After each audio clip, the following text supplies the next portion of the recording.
Olá, sejam todos muito bem-vindos e bem-vindas ao Amarelas On Air, programa de entrevistas de Veja. Eu sou a Marcela Rau e hoje eu tenho o prazer de receber aqui no nosso estúdio o governador do Pará, Helder Barbalho. Governador, seja muito bem-vindo. Obrigada pela participação do senhor aqui com a gente.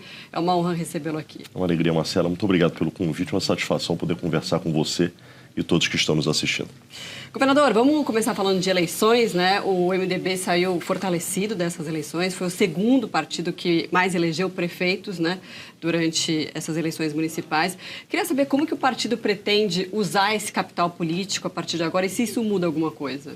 Primeiro, Marcela, é importante nós valorizarmos este importante momento da democracia.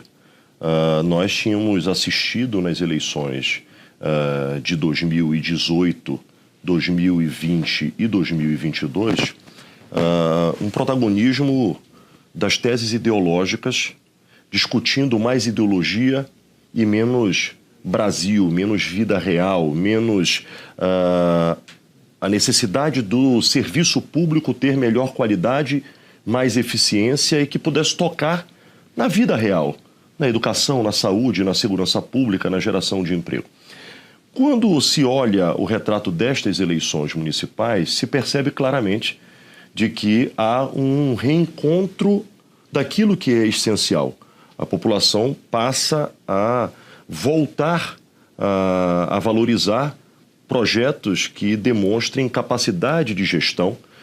Há uma avaliação muito clara por parte da sociedade de quem fez boa gestão foi reconduzido, ou quem representava bons projetos tiveram uma maior aceitação. Portanto, este é um ponto que eu gostaria de destacar, porque acho que isso é absolutamente fundamental. É a gestão predominando o equívoco da polarização ideológica mera e simples, como infelizmente nós tínhamos assistido. E claro, um partido de equilíbrio como o MDB sobressai-se e os resultados das urnas fortalece algo que o MDB tem na sua história, que é o municipalismo. O partido que sempre foi aquele que mais prefeitos elegeu, que mais aderência com as cidades sempre teve. Porém, infelizmente, vinha num processo, num passado recente, de redução desta participação, e esta eleição há, portanto, uma ascendência. Eu acredito muito de que agora o MDB primeiro tem uma responsabilidade, devolver esta confiança com boas gestões que possam melhorar a vida das pessoas. E, claro, se preparar com uma agremiação partidária para ter sintonia com a sociedade. Não é possível que um partido possa se apresentar como solução se não tiver aderência com aquilo que a população espera. E é este o nosso grande desafio. A partir do momento que se constrói esta aderência, o partido está habilitado para desafios, seja ele do âmbito municipal, estadual ou nacional, e é isso que nós vamos internamente ter que discutir e construir, já apontando para um futuro próximo. O Boa Vista Village tem a praia com as melhores ondas, segundo os melhores surfistas. Mas se a sua praia é golfe, tem o campo de 18 buracos, projetado por Rhys Jones. Se for tênis, tem a arena de tênis para torneios internacionais. Se for compras, tem o Town Center, inspirado em Carmel. Agora, se a sua praia é viver bem no meio de tudo isso, o Boa Vista Village tem diversas opções de residências com a qualidade JHSF e amenities para todas as praias. Bom, então falando no âmbito nacional, o senhor é cotado para ser vice do presidente Lula, caso ele seja candidato à reeleição em 2026. O senhor pensa sobre isso? O partido pensa em ter um candidato próprio, né? Porque o MDB, ele conversa muito bem com os outros partidos, mas será que também não é o momento do MDB ser o protagonista, né? Saindo tão grande dessas eleições municipais? Marcelo, em momento algum se discutiu as eleições de 2026 dentro do MDB.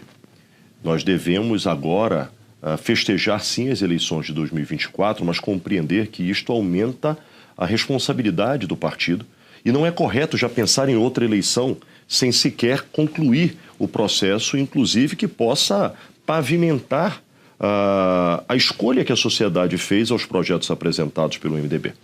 Entendo que neste momento nós devemos, claro, debater o Brasil, continuar colaborando seja colaborando no âmbito municipal, com as prefeituras, com boas gestões, seja no âmbito estadual. Nós temos grandes casos de sucesso de administrações no âmbito estadual que podem colaborar. Por exemplo, segurança pública. O Brasil está discutindo segurança pública e nós temos alguns bons exemplos. E posso aqui, não desejando fazer autoelogio, mas apresentando números, o estado do Pará foi o estado que mais reduziu de forma continuada, ano após ano, nos últimos 5 anos, a criminalidade violenta comparado com todas as demais unidades do Brasil. E isso nós fizemos como? Fortalecendo a polícia, fortalecendo a estratégia de segurança pública e sabendo que sem polícia você não promove paz. Mas só com polícia você também não promove paz. E nós apresentamos um programa extraordinário de cidadania chamado Usinas da Paz, que hoje é o maior programa de transformação social da América Latina. Portanto, este é um case que pode ser sugerido nas discussões nacionais. A partir disso, porque teve a reunião da semana passada, exatamente, né? O que o senhor onde achou dessa PEC da segurança? Eu achei muito importante quando você consolida a absoluta compreensão de que nós temos que ter um sistema nacional de segurança pública, para que os estados possam dialogar estratégias comuns, para que haja, por exemplo, uma troca de informações. Não é possível que haja dificuldade de conexão de informação, por exemplo, com o banco de dados de um estado do Sul, com um estado do Nordeste ou com um estado da Amazônia. Deve haver, portanto, esta aderência. Em paralelo a isto, também, nós precisamos compreender de que o Fundo Nacional de Segurança Pública, para ampliar os recursos, seja para custear infraestrutura, para ampliar a presença das estruturas de segurança, também para reforçar as estruturas estaduais, são fundamentais, e a clareza no que diz respeito a qual responsabilidade cada um deve atuar. Por exemplo, a Polícia Federal, ela tem que ter foco no combate a entorpecentes, foco ao combate ao narcotráfico. Nós precisamos fortalecer as nossas fronteiras. E, claro, no âmbito das áreas urbanas e também nas áreas rurais, as polícias militares, junto com as polícias civis, possam ter uma presença cada vez maior. Mas eu defendo muito que nós precisamos, sim, segurança pública para anestesiar a doença. Mas só se cura a doença com transformação social, com emprego, com renda, com cidadania. E nós não podemos desistir destas pessoas. Nós temos que acreditar, sim, que é possível com combate, com controle, com fiscalização, com as cadeias estando sob o domínio efetivo do Estado, com um poder judiciário que não fique com audiências de custódia a cada instante, soltando o bandido que já passou pelo banco dos réus por 5, 6, 10 vezes e acreditar que uma mera audiência de custódia pode voltar este cidadão ao convívio social e ele continue cometendo delitos que fragilizam a sociedade, que é vítima, mas fragilizam o sistema de segurança que fica na reincidência de prender o mesmo bandido. E aí vem uma atitude que não é uma decisão da cabeça de um juiz, mas é aquilo que está no Código Penal brasileiro. Então precisamos destes ajustes. E acho que essa discussão nacional ela é muito importante. Voltando para a questão eleitoral da participação do MDB, acho que o MDB tem sim que participar ativamente das discussões nacionais, tem grande contribuição com a sua bancada na Câmara, com o líder Isnaldo, com a sua bancada no Senado, com o líder Eduardo. Temos a coordenação política do presidente Baleia, junto com outros atores que possam contribuir para que nós possamos discutir o Brasil. E, claro, no momento certo, no momento adequado, discutir 2026.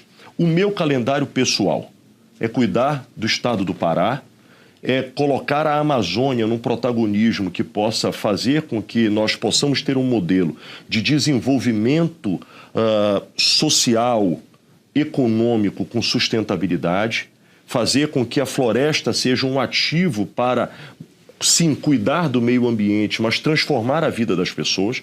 E nós teremos a COP30, que é o maior evento ambiental do mundo no próximo ano, e que nós estamos focados para dar orgulho para o Brasil, para mostrar que é possível fazer um evento extraordinário e principalmente deixar um legado.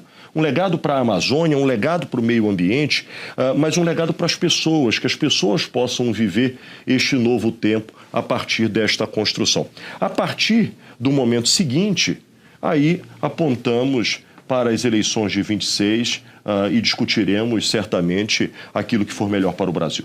Claro. Bom, a gente vai falar já de COP30, mas antes, então, para a gente finalizar essa questão das eleições, o prefeito reeleito Ricardo Nunes e também o prefeito Sebastião Melo de Porto Alegre, eles já entraram nesse debate, né? Por isso que também a gente entra nessa questão, já defendendo que o MDB não faça parte do palanque do presidente Lula nas próximas eleições. O senhor acredita que pode haver um racha no MDB? Porque o MDB é muito amplo, tem muitas vozes, mas nesse aspecto, né? Até pelo poder político ali que o próprio prefeito Ricardo Nunes ganhou, né, com essa reeleição numa capital que é a maior capital do país. O senhor acha que pode ter algum tipo de situação nesse sentido? O MDB é forjado no diálogo. Nós temos em Ulisses Guimarães o nosso grande ícone e grande referência. Dr. Ulisses, inclusive, dizia que a reunião só devia acontecer depois que tivesse tudo combinado entre as pessoas que participavam dela. Portanto, esta é a minha premissa, de que nós devemos dialogar. Entendo e é natural num partido tão heterogêneo como o MDB, que tem realidades muito próprias, e ainda mais quando se trata das eleições municipais. As eleições municipais, elas retratam a realidade daquele município. E é natural que num país das dimensões do Brasil, com a quantidade de partidos políticos que nós possuímos, com composições locais que são absolutamente próprias daquela conveniência local, que hajam, inclusive, ruídos, que hajam resquícios de um processo eleitoral que acaba de ser concluso. Estranho seria se o Ricardo, depois de ter disputado as eleições contra o campo progressista aqui em São Paulo, uma semana depois da eleição, estivesse apontando no rumo de uma aliança com o campo progressista. Portanto, eu parto do princípio de que agora nós devemos baixar as temperaturas, devemos desmanchar os palanques e devemos, acima de tudo, construir diálogo que apontem, primeiro, parcerias em torno dos projetos liderados pelo MDB. Ricardo é uma grande liderança que nós devemos fortalecer e valorizar. Da mesma forma, o Sebastião Melo, da mesma forma, o prefeito eleito em Belém, Igor Normando, e não diferente o prefeito de Boa Vista, o prefeito de Macapá, as 5 capitais eleitas pelo MDB. Mas nós devemos compreender que é um partido forte nas 27 unidades da federação e que devamos ouvir a todos. Mas também quero discutir e defender de que hoje o MDB faz parte do governo federal. Nós temos 3 ministros que colaboram com o Brasil, que colaboram administrativamente com o governo do presidente Lula, ministros que têm feito um trabalho extraordinário, ministro Renan Filho na área de infraestrutura e transporte, ministro Jader na área das cidades, ministra Simone na área do planejamento, que tem atuado fortemente na defesa do equilíbrio fiscal do nosso país. E nós temos bancadas na Câmara e no Senado, que também são heterogêneas. Portanto, um partido desta capilaridade e desta grandeza deve se aprofundar sobre as discussões e, a partir de exaustivo diálogo e exercendo o diálogo, aí sim é o tempo em que as temperaturas amenam, eventuais ruídos que possam ter sido construídos e deixados das eleições municipais possam facilitar que o partido possa estar coeso. Eu acredito muito de que é possível o partido estar coeso. E caso não haja uma coesão absoluta, que o partido se respeite, que seja de forma democrática e civilizada, respeitando o seu conjunto, o seu coletivo, e a partir disto, naturalmente, nós possamos estar a contribuir com aquilo que for melhor para o Brasil. Bom, mas o governo federal tem uma prioridade aí, né? Já que, enfim, tem os ministros que fazem parte do governo federal, tem uma prioridade no diálogo, né? No primeiro momento. Hoje, o MDB é base de sustentação do presidente Lula na Câmara, é base de sustentação do presidente Lula no Senado da República. A nossa candidata a presidente nas últimas eleições é ministra do presidente Lula e nós temos 3 ministros que compõem a equipe do presidente. Portanto, é natural de que haja uma aproximação neste momento do MDB com o governo do presidente Lula. Claro, isto se dá a partir de um retrato construído nas eleições passadas, nas eleições de 2022, quando se construiu uma ampla aliança do campo democrático no Brasil, daqueles que tinham premissas inegociáveis, que era fundamentalmente a democracia. A partir disto, vem se dando apoio ao Brasil com a contribuição de quadros do MDB. Isto não quer dizer que o MDB não tenha total autonomia para discutir aquilo que for melhor para o Brasil sobre o ângulo e ótica do partido para 2026. Mas também acho que seria um brutal equívoco fazer parte da base de sustentação e ter quadros que estão ali oficialmente representando o partido na gestão do presidente Lula, desconsiderar isto e imaginar que não é possível ou que não seria absolutamente racional iniciar essa discussão de Brasil a partir do ângulo da gestão do presidente Lula. Agora, a esquerda saiu bastante enfraquecida dessas eleições, centro saiu mais fortalecido e até a centro-direita saiu também mais fortalecida. Como que o senhor viu essa movimentação da esquerda, né? desse resultado pós-eleições municipais aqui para a esquerda? Acho que a mensagem fica muito clara. Quem apostar nos extremos está na contramão daquilo que a sociedade está escolhendo como o fundamental e essencial e que baliza a sua decisão eleitoral. Isso vale para a esquerda, isto vale para a direita. E acho que isto deve, inclusive, ser um ponto de reflexão aos líderes políticos da esquerda e da direita e àqueles que têm responsabilidade de liderar campos políticos e liderar administrações. Ficar preso a teses que atendam apenas setores específicos, segmentos, bolhas, acho que certamente não representa aquilo que a sociedade quer. A sociedade quer um Brasil da vida real, quer soluções para o Brasil dos problemas reais da sociedade. E aí destaco a agenda da segurança pública para reduzir a criminalidade, para gerar transformações sociais que possam resgatar principalmente a juventude, que nós possamos combater o tráfico, combater as milícias, combater os grupos criminosos que, infelizmente, assolam as cidades e as regiões do nosso país, as facções, etc. Quer soluções para a educação, para que nós possamos garantir que haja universalização do ensino básico, ampliação das escolas de tempo integral, ensino profissionalizante para essa juventude ter uma janela no seu horizonte que não enverede por outros caminhos que não sejam, a partir do conhecimento, as oportunidades de vida. Quer que o posto de saúde aqui em São Paulo ou em Belém do Pará possa ter medicamento, possa ter exame, para que as pessoas não tenham que chegar de madrugada. Quer transporte público de qualidade, que as pessoas não tenham que perder 2 horas pela manhã, 2 horas no final do dia, do seu tempo, que poderiam estar em casa cuidando dos seus filhos e estão dentro dos ônibus antigo, sem o mínimo de qualidade. Portanto, este é o mundo real. E geração de emprego.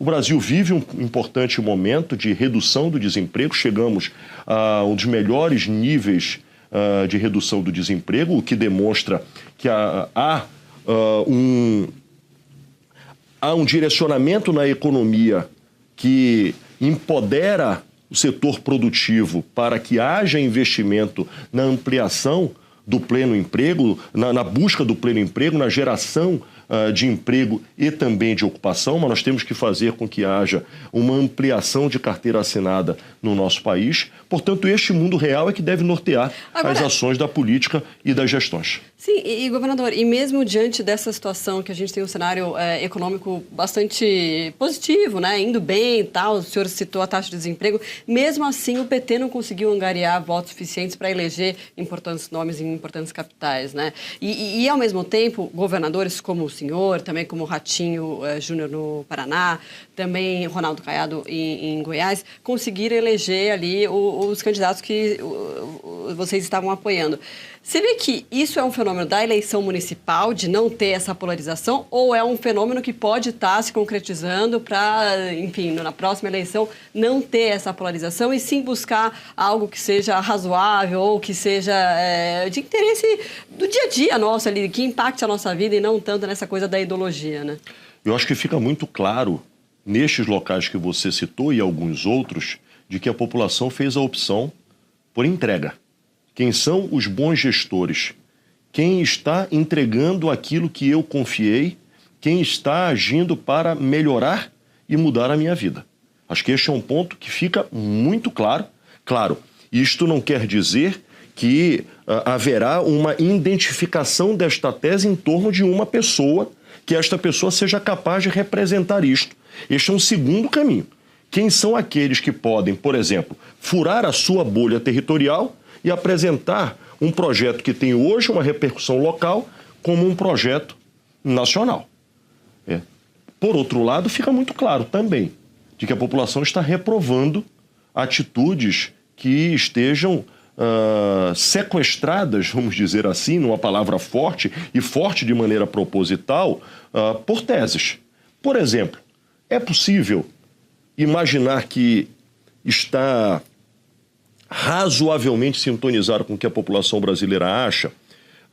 O governo brasileiro, o governo do presidente Lula, está reagindo às ações que estão sendo feitas na Venezuela. E o Partido dos Trabalhadores assina a carta, perfeito, coadunando-se com medidas de um governo que muito claramente é ditatorial e que não pode, portanto, ser interpretado por nós como um governo legítimo.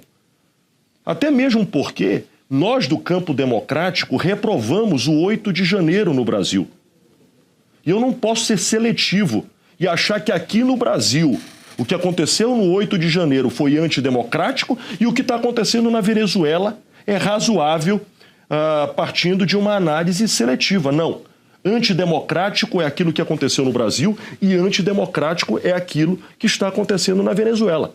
E se eu reprovo o que acontece no meu país, eu tenho que reprovar aquilo que está acontecendo num país vizinho, porque inclusive está impactando diretamente no âmbito social com a migração de milhares de pessoas que hoje estão nas ruas de São Paulo, nas ruas de Belém e que diariamente milhares de pessoas entram pela fronteira lá em Roraima, na Amazônia. Portanto, acho que esta regulagem de sintonia partidária deve ser uma avaliação. E aqui está falando alguém que não é do Partido dos Trabalhadores. Meu partido tem posições claras a respeito de posicionamentos no que diz respeito à democracia. Mas no momento em que, como analista, visualizo um comportamento, inclusive, do governo federal, dissociando-se das teses defendidas pelo partido do presidente, demonstra claramente de que é importante se repensar aquilo que se está discutindo diante da opinião pública. Muito bem, COP30 para o ano que vem, a expectativa deve estar grande, né, imagino. E eu queria saber do senhor o que esse evento, né, pode significar para reposicionar o Brasil no aspecto da pauta ambiental, né, de ser uma referência internacional. É a grande oportunidade, Marcela. O Brasil tem a chance de ser líder global nesta agenda, sabendo de que a agenda ambiental hoje certamente está entre as agendas mais importantes no campo político, no campo econômico e na vida das pessoas. Na vida das pessoas, por exemplo, o que nós estamos assistindo que ocorreu na Espanha nesta última semana. Muito semelhante ao que aconteceu há meses atrás no Rio Grande do Sul, onde tivemos perdas de centenas de brasileiros com um prejuízo incalculável para a economia gaúcha, um estado da Federação Brasileira, um dos estados mais importantes da Federação Brasileira, praticamente tendo que ser reconstruído. O que nós assistimos nas queimadas, seja na Amazônia, seja no Cerrado, seja no Pantanal, cidades aqui de São Paulo sendo impactadas pela fumaça vinda de outras regiões, o Distrito Federal completamente submerso a uma camada de fumaças. Portanto, isto tudo demonstra, primeiro, de que os problemas ambientais, eles são tangíveis à vida de cada um de nós. Quem acha que o problema ambiental ele se distancia de nós, não está entendendo o que é o novo normal. A quantidade de chuvas em períodos que não choviam, a quantidade de alagamentos. E aí, particularmente, dialogando com o setor do agro. Tem um setor do agro que já compreendeu isto, mas ainda tem gente que nega a necessidade da conciliação da produção com a preservação. E estes, muitas das vezes, acabam sendo estados quando a sua produção é prejudicada por um evento climático. Portanto, diante deste desafio, nós temos a grande oportunidade. Pela primeira vez na história, o Brasil estará sediando o maior evento de mudanças climáticas do planeta. Portanto, liderando esta agenda. E aí é o momento de nós deixarmos um legado. Qual é este legado? Nós precisamos ter intenções, mas mais do que isso, nós precisamos ter ações. E os líderes globais precisam assinar menos papel, menos cartas que ficam para a memória daquele evento e efetivamente praticar as intenções com financiamento climático, com investimento em ciência e tecnologia, com fortalecimento de modelos que conciliem a produção com a preservação, um desenvolvimento da bioeconomia para que nós possamos gerar empregos verdes, possamos ter pagamento por serviços ambientais, possamos garantir com que haja um comércio fortalecido a boas práticas, inclusive com valorização de boas práticas. O mercado de carbono é uma grande oportunidade para que nós possamos, inclusive, construir um balanço. A indústria, ela continuará a fazer emissões de carbono à atmosfera e ela precisa neutralizar isso. Qual é a minha proposta? Os países industrializados, as cidades industrializadas, elas continuem com o seu modelo, gerando emprego a partir da indústria. Que nós possamos gerar emprego a partir da floresta, captando carbono que irão neutralizar as emissões da indústria. Com isto, da mesma maneira que nós tivemos a Revolução Industrial, nós tenhamos a Revolução Ambiental. Mas para isso tem que deixar recursos, tem que fazer o pagamento para as pessoas, para que as pessoas possam ter uma vida com qualidade. Não é justo que aqueles que vivem na floresta ou em regiões da floresta sejam punidos pela missão de garantir que haja equilíbrio climático e que isto custe a qualidade de vida das pessoas. E aí eu falo daqueles que vivem nas cidades, Belém, por exemplo, com 1,5 milhão de habitantes, Manaus com mais de 2 milhões de habitantes, são cidades que precisam evoluir desde saneamento básico a outros desafios urbanos. Mas também temos as Amazônias dos rios, dos povos ribeirinhos, das comunidades quilombolas, dos indígenas, dos produtores da agricultura familiar. Portanto, este mosaico de milhões de pessoas que só na Amazônia chegam a 29 milhões na Amazônia brasileira de pessoas, que nós possamos construir. Eu tenho absoluta convicção de que será em Belém, na COP30, a grande virada de chave e a grande oportunidade, e que o Brasil possa ser líder global nesta chamada para um novo tempo, que possa apontar por soluções reais que busquem equilibrar as urgências climáticas com as urgências sociais. Mas como conseguir essa liderança, né? E diante, enfim, de toda essa agenda que a gente tem que ter aqui no Brasil, a gente viu uma situação, né? Até o senhor citou em relação às queimadas, à seca histórica, né? Muitos rios na região da amazônica ali, secos, né? As pessoas não conseguindo se locomover, porque não tem como se locomover sem o barco, enfim. Como chegar a essa liderança global? Acho que hoje nós temos uma boa coincidência. Nós temos, primeiro, a Amazônia, como grande ativo que nos diferencia de todos os demais continentes. A Panamazônia é o grande ativo por ser a maior floresta tropical do mundo. Nós temos hoje um líder político como o presidente da República que tem credibilidade para isto. Efetivamente, o presidente Lula é alguém que é respeitado e tem autoridade para tratar do tema. Não é um negacionista ambiental. Temos desafios enormes e as ações que estão sendo feitas apontam. Nós temos uma redução comparativa de desmatamento na Amazônia que ultrapassa 50% comparado, por exemplo, com o ano de 2022. Portanto, ações estão sendo feitas. O que eu defendo é que nós precisamos gerar escala. E aí, comando e controle é fundamental. Combater ilegalidade ambiental é decisivo. Sem isto, nós não vamos adiante. Mas nós não podemos ficar presos só na fiscalização. Nós temos que encontrar um caminho de transição de uso do solo na nossa região. E por isso nós temos trabalhado no âmbito do Estado do Pará com a implementação de culturas de cultivo que possam ser sustentáveis, por exemplo, o açaí, por exemplo, o cacau, são duas culturas de cultivo que o Pará lidera no âmbito nacional, o açaí no âmbito mundial, e que conseguem conciliar produção para continuar gerando alimentos.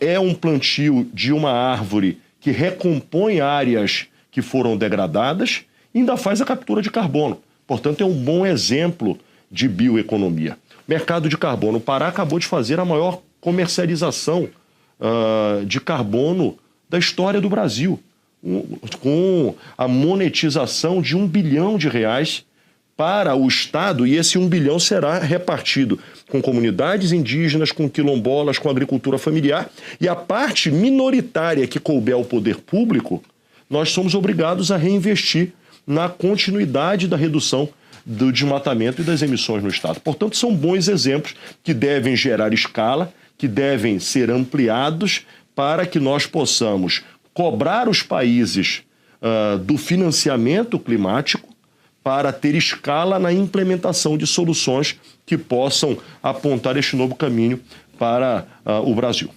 Bom, para a gente terminar, o governo federal ele se lançou com essa pauta como principal, que era a pauta do meio ambiente, e com o passar do tempo ela foi perdendo um pouco de espaço e até de recurso. O senhor vê assim?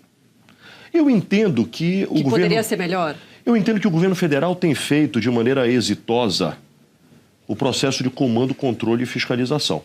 E os números apontam para uma redução importante, seja no âmbito das ações das instâncias federais, como também das instâncias estaduais, já que cada jurisdição é responsável. Então, eu sou responsável no âmbito dos agentes de fiscalização estadual dos territórios de jurisdição estadual e o governo federal das áreas federais. Mas eu entendo que nós não podemos ficar presos apenas a comando, controle e fiscalização. Você tem que chamar a sociedade para o cumprimento das leis. Mas você precisa dar uma porta de saída, de oportunidade para quem quer estar na legalidade, para quem quer conciliar as práticas produtivas com a preservação do meio ambiente. E tem muita gente que quer fazer bem feito. A maior parte da sociedade quer fazer bem feito. E nós precisamos, portanto, apontar estes caminhos. E eu citava aqui, por exemplo, a bioeconomia, citava o mercado de carbono, para que nós possamos implementar novas oportunidades econômicas. Mas vou te dar um último exemplo da pecuária. Neste momento, há uma discussão no mercado europeu de não comprar produtos oriundos de área com desmatamento na Amazônia. O que nós implementamos no Estado? Nós estamos agora no processo de rastreabilidade individual da cadeia da pecuária bovina e bubalina no Estado do Pará. Isso significa que cada cabeça de gado, até 2026, é obrigado a estar com um chip e com um brinco de identificação daquele animal. Para que isto? Para que eu possa conhecer a vida daquele animal e possa mostrar para o consumidor, para a indústria da carne, para o frigorífico, de que aquele animal ele é oriundo de práticas sustentáveis, de áreas que estão legalizadas ambientalmente, que, portanto, estão habilitadas para o consumo. Então, isto é uma demonstração de que, com integridade, com transparência e com boa gestão, você pode produzir, preservando o meio ambiente. E com isto, você gera a conciliação necessária. Portanto, eu acho que o governo federal deve avançar e priorizar esta iniciativa que possa demonstrar que se fiscaliza por um lado e se dá oportunidade na construção de um desenvolvimento sustentável por outro. Muito bem, conversamos com o governador do Pará, Helder Barbalho. Obrigada pela participação do senhor aqui com a gente e até uma próxima. Muito obrigado, Marcela, e agradeço mais uma vez o convite. Obrigada a você que nos acompanhou. Lembrando que todo o nosso conteúdo produzido em vídeo está na nossa plataforma de streaming. Veja mais em vejamais.abril.com.br. Obrigada e até uma próxima.